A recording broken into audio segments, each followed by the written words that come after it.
the existing zero-rated policy for road tolls has increased the situation and dimmed the prospect of raising enough revenue from tolls to road construction and maintenance. Accordingly, government will work with the stakeholders, including the private sector, to roll out a technology-driven solution to reintroduce road tolls this year as part of the big push. Right, Honorable Speaker, we will also strengthen the legal and regulatory regime for non-tax revenue and enforce the framework to improve service delivery. This will be achieved through the introduction of an overarching non-tax revenue legislation, amendment of existing relevant laws, and the development of a national non-tax revenue strategy and policy. The Speaker, as part of the reforms to improve other non-tax revenue streams, government will explore the operationalization of a regulatory framework for collection, management, and reporting of property rates consistent with our medium-term revenue strategy 2024 to 2027 and the Local Government Act. So, Speaker, we believe that the local authorities must be given the opportunity to collect their own property rates. Mr. Speaker, the current compliance rate for SMEs and personal income tax is below 30%, which is extremely low. Government will embark on an aggressive and sustained tax education campaign in the next 2 to 3 years to ensure improved compliance and tax revenue mobilization. We will also institute a quarterly dialogue on tax issues among the Ghana Revenue Authority, Ministry of Finance, and the business community to ensure that issues affecting businesses are addressed promptly. Mr. Speaker, I now take you to VAT reforms. Right, Honorable Speaker, we commit to the people of Ghana and this House, the business community, that we will undertake a comprehensive value-added tax reform this year. Mr. Speaker, with the aim to review the current distortions and cascading structure of the value-added tax regime. Ghana's effective rate, VAT rate, is about 22%. This is obviously because the 2.5% Get Fund levy, the National Health Insurance levy of 2.5%, and the COVID levy are well added to the base for a final determination of what is due for VAT purposes. So, Speaker, aside the high VAT rate, businesses are not permitted by law to claim their input VAT for NHIL, Get Fund, and COVID levy, compounding the burden on households. Right, Honorable Speaker, our VAT regime has been distorted and rendered inefficient. It combines both VAT and sales tax principles with a flat rate, standard rate, and levies. We have requested for technical assistance from the Fiscal Affairs Department of the IMF on VAT reforms. It is expected that the IMF mission will commence in April 2025. The recommendations from the Technical Assistance Mission are expected to inform our reform.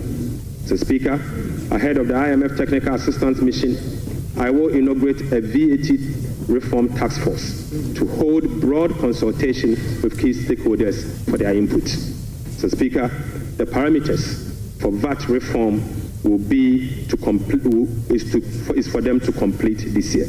So, Speaker, the parameters will include the following: 1, abolishing the COVID levy.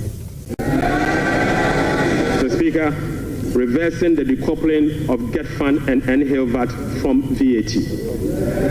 So, Speaker, reducing the effective VAT rate for households and businesses. Reversing the VAT flat rate regime and upwardly adjusting the VAT registration threshold to exempt micro and small businesses from the collection of VAT. The Speaker will also improve compliance through public education and awareness. So, Speaker, I now take you to revenue mobilization and resource allocation. So, Speaker, total revenue and grant for 2025 is projected at 223.8 billion Ghana cedis, or 17.2% of GDP, up from 186.5 billion, or 17.4% of GDP. The projection is underpinned by non-oil revenue measures, which are expected to yield at least 0.6% of GDP.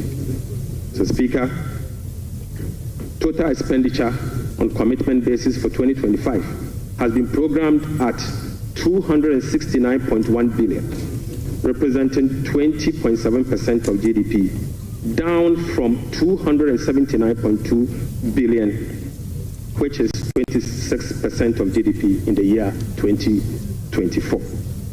Primary expenditure on commitment basis is projected at 204.7 billion Ghana cedis, representing 15.8% of GDP, which is a significant decline from 232.4 billion, representing 21.7% of GDP in the year 2024. Mr. Speaker, based on the resource allocation from 2025 fiscal year, the total appropriations for the year ending 31st December 2025 is 290,971,212,435 billion Ghana cedis.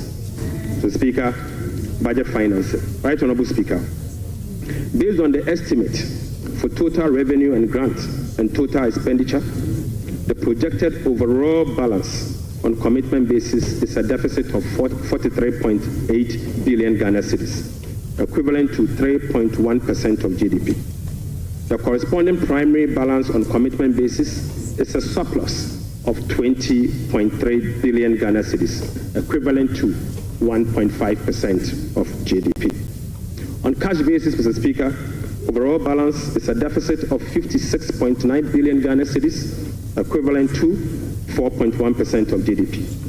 The corresponding primary balance on cash basis is again a surplus of 7.3 billion, equivalent to 0.5% of GDP.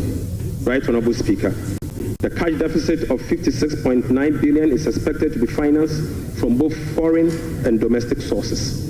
The total foreign net financing will amount to 21.4 billion Ghana cedis. Foreign financing will include a provision for financing from IMF ECF program disbursed of 720 billion Ghana cedis and the World Bank Development Policy operations of 600 million Ghana cedis.